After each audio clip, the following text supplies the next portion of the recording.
Hoje, você vai entender de onde realmente pode ter surgido o bicho-papão. E por que essa história pode ser muito mais real do que parece. Mas antes de continuar, já deixa o like e se inscreve no canal Contos do Além, porque aqui, os casos mais sombrios não são só histórias. Durante a sua infância, você já deve ter ouvido essa história. Se você não se comportar, o bicho-papão vai te pegar. Essa história é mundialmente conhecida.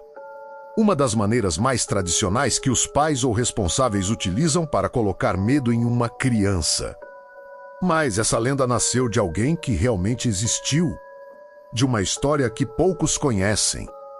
André Rand é uma figura criminosa que ficou conhecido na mídia por estar envolvido em desaparecimentos de crianças. Especialmente no estado de Nova York, o apelido bicho-papão se relaciona ao medo e terror que sua figura causava.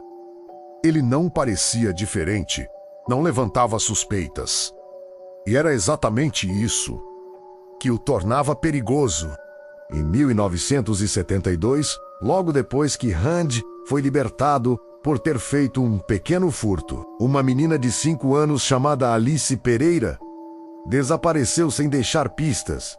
Ela morava com sua família em um apartamento. A polícia vasculhou toda a área e pegou depoimentos, mas não encontraram nada, nem um único vestígio. Durante a investigação, o nome de Rand foi citado rapidamente. Naquela época, ele trabalhava como pintor em um prédio não muito longe da casa de Alice. A polícia levou ele para o interrogatório, depois de horas pressionando ele para falar seu paradeiro no dia que Alice desapareceu. Mas tiveram que soltar ele porque não tinha prova suficiente, sem testemunhas, sem corpo e sem pistas. Com isso, o caso esfriou e o caso foi arquivado, junto com todos os outros casos de crianças desaparecidas. Com o tempo passando, Rand continuou praticando seus pequenos furtos, aumentando ainda mais sua ficha criminal. Outras crianças desapareceram.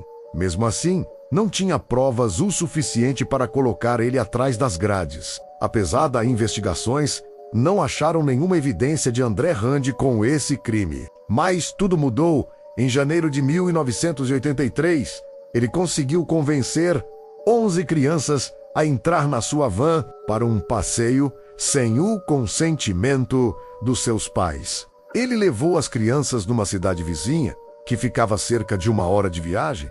Elas ficaram o dia inteiro comendo e sentadas perto de um aeroporto, observando os aviões decolando e pousando. Depois de longas 5 horas de passeio, ele levou as crianças de volta. Por sorte, nenhuma criança foi agredida fisicamente nesse estranho passeio. Algumas delas, em depoimento, até falaram que realmente se divertiram. Mas os pais ficaram absolutamente apavorados com o que tinha acontecido. Foi quando André Rand foi preso, acusado de sequestro e prisão ilegal. Em março de 1983, ele foi condenado a 10 meses de prisão. Em agosto do mesmo ano, ele estava de volta às ruas. Após sua libertação, outra criança estava desaparecida. O nome dela era Tia Jackson e ela tinha 10 anos de idade. Ela tinha saído para comprar comida para fazer o jantar. A loja ficava perto de onde a primeira criança foi encontrada. A polícia suspeitou imediatamente de André Rand, com base no seu comportamento e proximidade. Mas, mais uma vez, eles não tinham pistas e provas concretas. Tia Jackson nunca foi encontrada e se juntou à lista de crianças desaparecidas. As crianças continuaram desaparecendo. E como sempre, nada de provas concretas, o caos tomou conta da cidade. Ninguém mais saía à noite. Os pais sempre deixavam as crianças na escola. Então, em 9 de junho de 1987, Jennifer Lynn desapareceu. Ela foi descrita como uma criança doce, gentil e amorosa, que adorava dançar. Nesse dia ela estava muito inquieta. Sua mãe, como de costume, a mandou ela dar uma volta no quarteirão, que era algo que ela fazia com bastante frequência. Como se passaram muitas horas e Jennifer não tinha retornado para casa, sua mãe chamou a polícia e uma busca foi iniciada.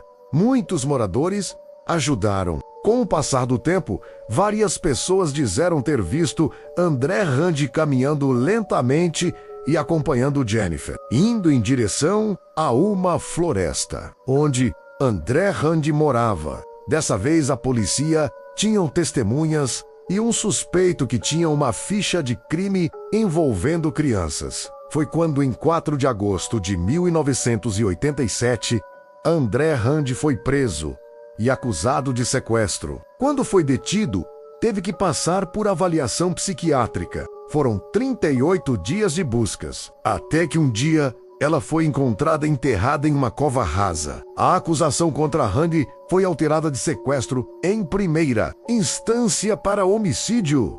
Rand negou todas as acusações para a polícia e os jornalistas, alegando não conhecer Jennifer. Mas ele foi confrontado contra as diversas testemunhas, contando a mesma história. No julgamento, ele mudou seu depoimento, alegando ter falado com Jennifer, mas que outra pessoa tinha feito aquilo depois que eles tinham se separado. O resultado do julgamento, você já deve saber. Ele foi condenado a 25 anos. A prisão perpétua. Ele teria sido elegível para a liberdade condicional em 2008, se não fosse condenado por um segundo sequestro. Segundo o documentário Cropsey, algumas pessoas, junto com detetives, especularam que Rand poderia ter estado envolvido com o satanismo e fornecido as crianças para serem sacrificadas. Policiais e detentos da prisão onde Rand está, atualmente detido, testemunharam sobre conversas em que ele supostamente se gabava de suas façanhas pedófilas. Ele teria confessado o assassinato de Hughes a um detento e se comparado ao serial killer Ted Bundy. Em 2004, Rand foi novamente levado a julgamento, desta vez acusado do sequestro de Hallie Hughes em 1981. Um júri condenou Rand pelo sequestro em outubro de 2004 e ele foi sentenciado a mais 25 anos consecutivos à prisão perpétua. Ele se tornará elegível para a liberdade condicional em 2037, quando terá 93 anos. Esse caso é a prova viva que monstros de verdade não têm olhos brilhando, não fazem barulho, não avisam que estão ali. Eles conversam e parecem completamente normais. Talvez o maior erro sempre foi ensinar que o perigo vive no escuro, quando na verdade os verdadeiros monstros aprendem a viver entre a gente e pode estar bem perto de você.